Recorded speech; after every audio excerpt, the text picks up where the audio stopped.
السلام علیکم ورحمۃ اللہ وبرکاتہ۔ بسم اللہ الرحمن الرحیم۔ الحمد للہ والصلاة والسلام علی رسول اللہ، اما بعد۔ اعوذ باللہ من الشیطان الرجیم۔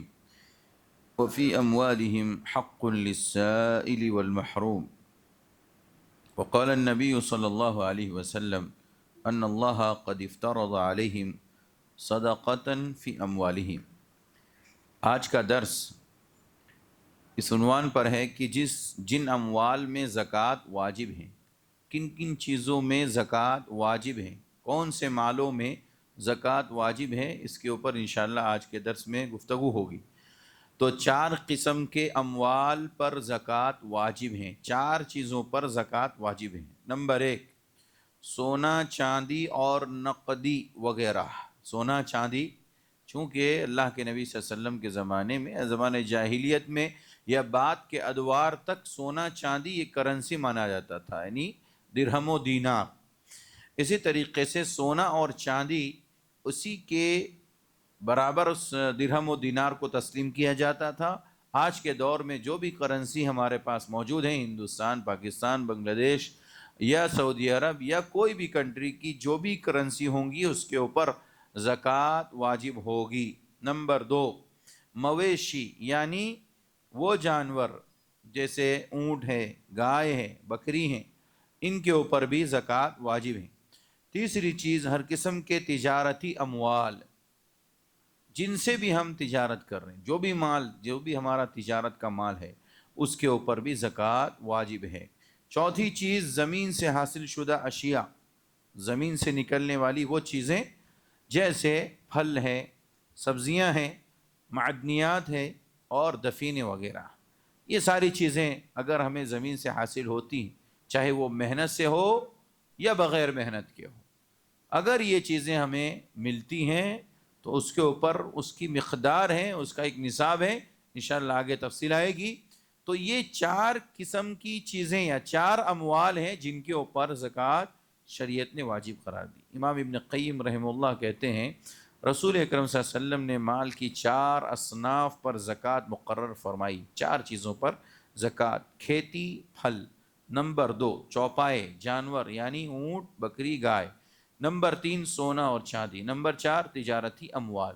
سعودی مجلس افتاء، سعودی میں جو بہت بڑی علماء کی ایک مجلس کمیٹی ہے فتویٰ کی، وہ کہتے ہیں کہ چوپائے جانور نمبر 1، زمین سے خارج شدہ اشیاء، نقدیں یعنی سونا اور چاندی، اور سامان تجارت، ان سب کے اوپر زکوٰۃ واجب ہے۔ یعنی علماء کے فتاوے ذکر کر رہے ہیں، اور یہ 4 قسم کی چیزیں ہیں جن کے اوپر زکوٰۃ واجب ہے، یہ بات ہم سب جانتے ہیں۔ اب یہ جاننا ضروری، اور یہ بہت اہم باتیں آ رہی ہیں کہ زکوٰۃ ان چیزوں کے اوپر واجب ہوتی ہے، مگر کب، کن کن صورتوں میں، کون سی وہ شرطیں ہیں کہ جن شرطوں کے پائے جانے پر زکوٰۃ واجب ہوگی، اور اگر وہ شرطیں ختم ہو جائیں، نہ پائی جائیں، تو زکوٰۃ واجب نہیں ہوگی۔ مثال، اب دیکھیے یہاں سے شروط ذکر کر رہے ہیں کہ زکوٰۃ تو ان 4 اموال پر واجب ہوتی ہیں، لیکن کن شرطوں کے ساتھ؟ ان شروط کے ساتھ۔ نمبر 1، پہلی شرط یہ ہے کہ مالک کو مال پر ملک تام حاصل ہو، مالک کو مال کے اوپر ملک تام حاصل ہو۔ کیا مطلب ہے؟ مطلب یہ ہے کہ آپ مثال کے طور پر سونا اور چاندی کے مالک ہیں، یا کوئی بھی مالک ہے، یا نقدی کیش یا کرنسی کے مالک ہیں، تو آپ مکمل اس کے مالک ہونے چاہیے۔ ایسے ہی اونٹ، بکری، گائے آپ کے پاس وہ مقدار میں، وہ نصاب کی شکل میں ہے، اور اس کے پورے آپ مالک ہیں۔ یا یہ کہ زمین سے نکلنے والا وہ غلہ یا وہ جن کی تفصیل آگے آئے گی، ان کے آپ مکمل تنہا مالک ہیں، اور مکمل ہے، کمپلیٹ، اس میں کوئی شریک نہیں ہے، تو اس کے اوپر زکوٰۃ واجب ہے۔ اس سے کیا چیزیں نکل جاتی؟ دیکھیے، کہتے ہیں ملک تام حاصل ہو کا مطلب یہ ہے کہ جس پر مالک کو مکمل حق تصرف حاصل ہو۔ تصرف یعنی پھیرنے کا، ادھر ادھر کرنے کا مکمل اس کو پاور حاصل ہو، جیسے چاہے جب چاہے اسے استعمال کر سکتا ہو، کسی کا محتاج نہ ہو۔ اس میں کسی اور کا کوئی دخل نہ ہو اور اس میں اسے کوئی رکاوٹ بھی درپیش نہ ہو، بیچ میں کوئی رکاوٹ بھی نہیں آ رہا ہو، خود اپنی مرضی سے جیسا چاہے جس طریقے سے چاہے اس کو خرچ کر سکے۔ کہتے ہیں اس شرط کے ذریعے وہ تمام اموال زکوٰۃ سے مستثنیٰ ہے، الگ ہیں، وہ زکوٰۃ میں نہیں آتے، ان کے اوپر زکوٰۃ نہیں ہوں گی، جو مالک کے کامل تصرف سے خارج ہے، باہر ہے۔ آدمی لاکھوں روپے کا مالک تو ہے، لیکن اس نے وہ لاکھوں روپیہ کسی کو قرض دے رکھا ہے، کسی کو قرض دے رکھا ہے۔ اسی کی تفصیل جیسے کہتے ہیں چوری شدہ اموال، بھائی مالک تھا، اس کو رمضان سے پہلے معلوم تھا کہ میرے پاس اتنا اتنا پیسہ ہے، اتنی اتنی سونا اور چاندی کی جو ہے قیمت ہے، مجھے اتنا اتنا زکوٰۃ نکالنا ہے، اتنا مال نکالنا ہے، اور پتہ چلا کہ ایک دو روز پہلے اس کا مال چوری ہو گیا۔ اب وہ چوری ہو گیا، اب وہ مال اس کے پاس جو بچا کچا ہے وہ نصاب کو نہیں پہنچ رہا ہے، اور چوری ہوا مال وہ نصاب سے بھی زیادہ تھا۔ اب کیا کرے گا؟ اس کے اوپر زکوٰۃ نکالے گا؟ چوری ہو گیا، نہیں نکال سکتا۔ مل کے تام پورا پاور ہونا چاہیے اس کو، تو یہ چیز بہت ضروری ہے۔ نمبر 2، ایسے ہی کہتے ہیں گم ہو جانے والے اموال، چوری ہو جانا یا گم ہو جانا اپنے آپ، تو یہ بھی اسی طریقے سے، مثال کے طور پر بیچارہ کوئی آدمی مال لے کر کے جا رہا تھا، نکلا اپنے بینک سے نکال کر کے لاکھوں روپے کی رقم جو ہے گاڑی سے یا کسی چیز سے، اور ہو گیا یا ایسے ہی کہیں گر گیا تو گم جائے مال، تو پھر اس کے اوپر بھی سونا لے کر کے نکل رہا تھا چیک کرانے کے لیے، پتہ چلا کہ وہ گم گیا، تو ایسی چیز جو گھوم جائے اس میں زکوٰۃ نہیں ہے۔ اسی طریقے سے کسی کے ناجائز قبضے میں چلے جانے والے اموال پر بھی زکوٰۃ نہیں ہے۔ لاکھوں روپیہ تھا، لاکھوں روپے کی چیز تھی جس کے اوپر زکوٰۃ نکل رہی تھی، لیکن لوگوں نے اس کے اوپر عین وقت میں جو ہے قبضہ جما لیا۔ اب کیا کرے گا وہ آدمی؟ مالک تو ہے لیکن مکمل مالک نہیں، ابھی کسی کے قبضے میں، تو جس دن اس کا قبضہ چھوٹے گا اسے زکوٰۃ ادا کرنا۔ چوری کا مال جو چوری ہو چکا ہے اس کے ہاتھ میں آ گیا، اگر مل گیا، اللہ کرے کہ مل جائے، اس کو مل جائے تو پھر اس کو زکوٰۃ ادا کرنی ہوگی۔ گما ہوا مال اگر اسے مل جائے تو پھر اس دن اس کو زکوٰۃ ادا کر دینی ہوگی، اسی دن۔ اچھا، اسی طریقے سے ایسا قرض جس کے ملنے کی امید نہ ہو، کوئی صاحب ہم سے کل سوال کر رہے تھے، ایسا قرض جس کے ملنے کی امید نہ ہو اس کے اوپر بھی زکوٰۃ نہیں ہے۔ لاکھوں روپیہ آپ نے کسی کو قرض دے رکھا ہے، لیکن آپ کو ایسا اندازہ ہے کہ اب وہاں سے آنا امکان نہیں، ممکن نہیں ہے، اب شاید وہ نہیں دے سکے گا یا نہیں دے گا، یقین ہو گیا، تو پھر ایسی صورت میں اس کے اوپر زکوٰۃ نہیں۔ جب تک آپ اس کے مکمل مالک نہیں ہوں گے تب تک آپ زکوٰۃ نہیں ادا کر سکتے۔ جس دن آپ کے ہاتھ میں آئے گا آپ زکوٰۃ نکال دیجئے۔ اس کی بہت ساری دلیلیں یہاں پر ذکر کی، میں نے قرآن کی ایک آیت پڑھی تھی، اللہ رب العزت نے فرمایا وفی اموالہم حق للسائل والمحروم، ان کے مالوں میں مانگنے والوں کا اور سوال کرنے والوں سے، سوال سے بچنے والوں کا حق ہے۔ تو اللہ تعالیٰ نے مانگنے والوں کا اور سوال سے بچنے والوں کا حق ذکر کیا، کن کے مال میں؟ جو مکمل مالک ہے، جو مال کے مکمل مالک ہے ان کے اس مالوں میں اللہ نے حق ظاہر کیا ہے، جو مالک نہیں ہے تو بہرحال ان میں کوئی حق نہیں ہے۔ دوسری شرط جس کی بنیاد پر زکوٰۃ واجب ہوتی ہے، یہ مال فرد واحد کی ملکیت میں ہونا چاہیے۔ یہ پہلی شرط میں داخل ہے، لیکن مزید الگ سے تفصیل کے ساتھ ذکر کرنے کا مقصد یہ ہے کہ ایک آدمی صرف مالک ہونا چاہیے۔ اب مثال کے طور پر شریک ہے، پارٹنر ہے، ایک پارٹنر چاہ رہا ہے کہ میں زکوٰۃ نکالوں اور دوسرا چاہ رہا ہے نہیں میرا مال کم ہو جائے گا میں نہیں نکالنے دوں گا، تو اختلاف ہو گیا۔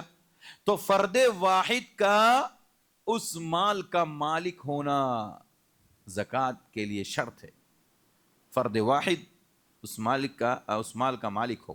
کہتے ہیں مراد یہ ہے کہ زکوٰۃ کی فرضیت کے لیے ضروری ہے کہ مال کسی فرد واحد کی ملکیت میں ہو، اگر ایسا نہ ہو تو اس میں زکوٰۃ واجب نہیں ہوگی۔ مثلا حکومتی اموال یعنی بیت المال، حکومتی اموال یعنی بیت المال جو قائم کیا جاتا ہے، تو بیت المال میں تو سارے لوگوں کے اموال جمع کیے جاتے ہیں، اور وہاں تو صرف خلیفہ وقت وہاں حقدار نہیں ہوتا، سارے ملک کے لوگ یا علاقے کے لوگ جو ہے اس میں حقدار ہوتے ہیں، جنہیں لوگوں سے زیادہ زکوٰۃ وصول کر کے یا ٹیکسوں کے ذریعے سے جمع کیا جاتا ہے، اس میں اس لیے زکوٰۃ واجب نہیں کیونکہ اس کا کوئی متعین مالک نہیں ہے۔ اس کے اوپر زکوٰۃ نہیں. بیت المال میں مال حد سے زیادہ ہو جاتا ہے، اس کے باوجود اس کے اوپر زکوٰۃ نہیں ہوتا. کیوں نہیں ہوتی زکوٰۃ؟ اس لیے کہ اس کا کوئی متعین فرد واحد اس کا کوئی مالک نہیں ہے، بلکہ یہ مال ساری امت کی ملکیت ہے. اسی طرح ایسے اموال پر بھی زکوٰۃ نہیں جو فقراء اور مساکین، مساجد، مجاہدین، یتامى، مدارس یا اس کے علاوہ کسی بھی عوامی، رفاہی و فلاحی اور دینی اسلامی کام کے لیے وقف ہو. ایسا مال مسجد کے اندر لاکھوں روپیہ جمع کیا گیا ہے، ایک مسجد نہیں، مساجد لاکھوں روپیہ جمع کیا گیا ہے مسجد کے رفاہی کام کے لیے، مسجد کے مینٹیننس کے لیے، اور جو بھی ہے اس کی جتنی ضروریات ہیں اس کے لیے. تو کیا اب چونکہ ہم جانتے ہیں کہ اگر مال ہمارے پاس زائد ہیں اور وہ 52.5 تولہ یعنی قریب 33 سے 40 ہزار روپیہ اگر کسی کے پاس ہیں زائد مال پر، تو اس کے اوپر زکوٰۃ واجب ہے. اب یہاں لاکھوں روپیہ جمع ہے تو کیا اس کے اوپر زکوٰۃ نکالی جائے گی؟ نہیں نکالی جائے. کیوں؟ کیونکہ فرد واحد اس کا مالک نہیں ہے. مسجد کی پوری کمیٹی، مدارس کی پوری کمیٹی، جمعیت اور جماعت کے پاس جو بیت المال ہے یا قوم کے پاس جو بھی بیت المال ہے اس کے اندر سارے کے سارے لوگ شریک ہوتے ہیں. ایک آدمی مالک نہیں ہوتا، اس وجہ سے اس کے اوپر زکوٰۃ نہیں ہوگی، کیونکہ وہ تمام کی ملکیت میں شامل ہے. یہ بہت اہم نقطہ یاد رکھیے. تاہم ایسے وقف اموال میں زکوٰۃ واجب ہوگی جن کی نوعیت خاص قسم کی ہو. مثلا اپنی اولاد کے لیے وقف کیا ہوا مال یا کسی کے بیٹے کے لیے وقف کیا ہوا مال. بھائی ایک آدمی نے اپنے بیٹے کے لیے وقف کر دیا، یہ حصہ پورا میرے بیٹے کا ہے، یہ میری بیٹی کا ہے، اب اس کے اوپر زکوٰۃ واجب ہوگی. کوئی یہ کہے کہ نہیں میرے ابا نے میرے لیے وقف کیا ہے، تو وقف کی ہوئی چیزوں کے اوپر زکوٰۃ ہے، لیکن وہ فرد واحد کے لیے ہو گیا. اپنی بیٹا اکیلا ہے، بیٹی اکیلی ہے، اب یہ اکیلے مالک ہوئے، لہذا اس کے اوپر زکوٰۃ واجب ہے. تو یہ بنیادی طور پر 2 شرطیں ہیں، یاد رکھیں گے. تیسری شرط کہ یہ مال کسی حرام ذریعے سے نہ کمایا گیا. مال ہم جو زکوٰۃ نکالنے والے ہیں یہ مال حرام چیزوں سے نہ کمایا گیا ہو. کیا خیال ہے آپ لوگوں کا؟ آج کے دور کے مسلمانوں کی زکوٰۃ ہو کیا؟ کیا خیال ہے؟ یہاں آ کر کے مسئلہ پھنس جاتا ہے اور بہت مسائل ہیں اس معاملے میں. لوگوں کے بہت سے سوالات، بہت سارے اشکالات ہیں کہ ایک طرف مسلمان کروڑوں اربوں روپیہ، صرف انڈیا کی بات کریں گے ہم، صرف انڈیا کی اربوں روپیہ صرف زکوٰۃ نکالتے ہیں، اربوں روپیہ. اچھا اس کا کوئی حاصل کیوں نہیں؟ اس کا حاصل کیوں نہیں ہے؟ تھوڑا بہت ہے، لیکن جو فائدہ عمر بن عبدالعزیز رحمہ اللہ نے 2 ڈھائی 3 سال میں کر کے دکھایا، ایک بھی بھکاری نہیں دکھا. ان کے دور میں سارے زکوٰۃ دینے والے بن گئے، لینے والا کوئی نہیں تھا. کیا وجہ ہے؟ کیوں ہم جو ہے زکوٰۃ کے مال سے لوگوں کو اس لائق نہیں بنا پا رہے ہیں کہ وہ اپنے پیروں پر کھڑے ہو جائیں؟ اربوں روپیہ صرف ہندوستان سے زکوٰۃ نکلتی، سارے مسلمانوں کی بات کر رہا ہوں میں. کیا وجہ ہے؟ ہاں یہ وجہ ہے، اس لیے کہ فائدہ حاصل نہیں ہو رہا.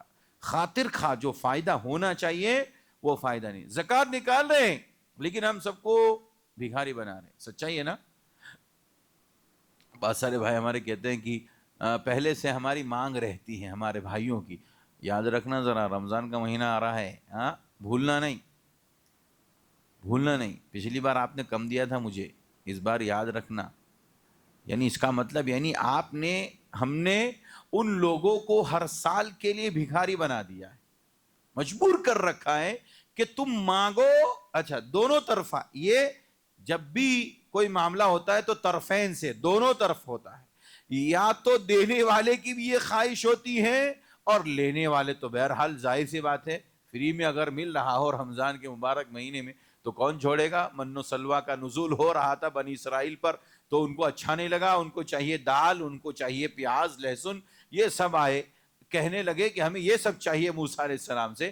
تو ظاہر سی بات ہے ایک طرف تو دینے والے کی بھی نیت یہ ہے کہ سارے لوگ میرے پاس آ کر کے مانگیں، اور لینے والوں کی بھی خواہش یہ ہے کہ ایک نہیں 10 لوگ زکوٰۃ نکالتے ہیں. اگر ہم نے 1,000 روپیہ 10 لوگوں سے لے لیا تو 10,000، اور 100 لوگوں سے لے لیا تو 1,00,000 روپیہ جمع ہو جائے گا. اتنا تو ہم محنت کر کے بھی نہیں کما پائیں گے. بات سمجھ رہے ہیں نا؟ تو دونوں طرفات، لیکن زکوٰۃ کا جو اصل مقصد ہے وہ حاصل نہیں ہوتا. تو سب سے اہم بات یہ ہے کہ زکوٰۃ جو بھی مال سے ادا کی جائے وہ زکوٰۃ کا مال یا ہمارا اپنا ذاتی مال خالص حلال کا ہونا چاہیے، حلال کا مال ہونا چاہیے۔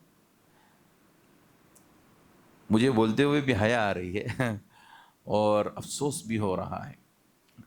کچھ لوگ اسکریپ کا کام کر کے، اسکریپ جانتے ہیں نا، بھنگار کا، بڑی شان سے، اور بہت مشہور ہے چوری کرنے میں وہ لوگ، ہم نے بہت سال گزارے ان لوگوں کے درمیان۔ تو اس کے بعد جو ہے نا رمضان کا مبارک مہینہ آتا، اور نماز روزہ کچھ بھی نہیں، روزہ تو کرتے خیر رمضان کے روزہ رکھتے ہیں، نماز وغیرہ نہیں۔ اس کے بعد جب رمضان کا مہینہ آتا تو کہتا مول صاحب میری زکوٰۃ وہ ہے، فلاں نکالنا ہے، یہ ہوا ہے۔ اللہ کے بندے، تم چوری کر کے مال کمائے، تمہاری زکوٰۃ کہاں سے بنتی؟ تم چوری کر کے مال جمع کیے، اس کے بعد کہتے ہمیں زکوٰۃ نکالنا ہے۔ ایسے ہی وہ بھائی جو حلال مال کے ساتھ حرام چیزوں کو شامل کرتے ہوئے اپنا مال جمع کرتے ہیں، اس کے بعد کہتے ہیں مجھے زکوٰۃ نکالنی ہے۔ بہت سارے بھائی ایسے، بہت سارے جن لوگوں کی زکوٰۃوں کے اندر ان کے مالوں میں حلال و حرام دونوں ملے ہوئے ہیں۔ وہ بہت زیادہ تفصیل میں نہیں جانا چاہتا، آپ بلڈر لوگوں کو پوچھئے آپ کا مال خالص ہے، اطمینان سے پوچھئے ان سے آپ کا مال خالص ہے۔ جو لوگ لون کے ذریعے سے کاروبار کرتے ان کا مال خالص ہے؟ نہیں ہے، ان کا مال خالص نہیں ہے۔ کیوں؟ لون لینا حرام ہے، سود حرام ہے۔ اس کے بعد آپ مالدار بن گئے، ہم مالدار بن گئے، اور اس کے بعد سوچیں کہ ہم زکوٰۃ نکال رہے ہیں، غریبوں کا مدد کر رہے ہیں، اتنے لوگوں کو ہم نے زکوٰۃ دی ہے کہ ایک روپیے کا بھی آپ کو فائدہ نہیں ہوگا، اور ایک فائدہ نہیں، ایک نیکی نہیں ملے گی، ایک نیکی بھی نہیں ملے گی، کیونکہ حرام کا مال ایسی شرط لگائی ہے شریعت نے کہ حرام سے دیا گیا مال، وہ مال زکوٰۃ میں قبول نہیں کیا جائے گا، اس کا مال نہیں ہے۔ چوتھی شرط یہ ہے کہ حوائج اصلیہ، یعنی بنیادی ضروریات زندگی سے زائد۔ 3 شرطوں پر میں اپنی بات کو ختم کر دیتا ہوں، باقی باتیں انشاءاللہ اگلے درس میں ہوگی۔ اللہ سے دعا ہے اللہ ہم سب کو عمل کی توفیق عطا فرمائے۔ وصلی اللہ علی نبینا محمد وعلی آلہ وصحبہ وسلم، والسلام علیکم ورحمۃ اللہ وبرکاتہ۔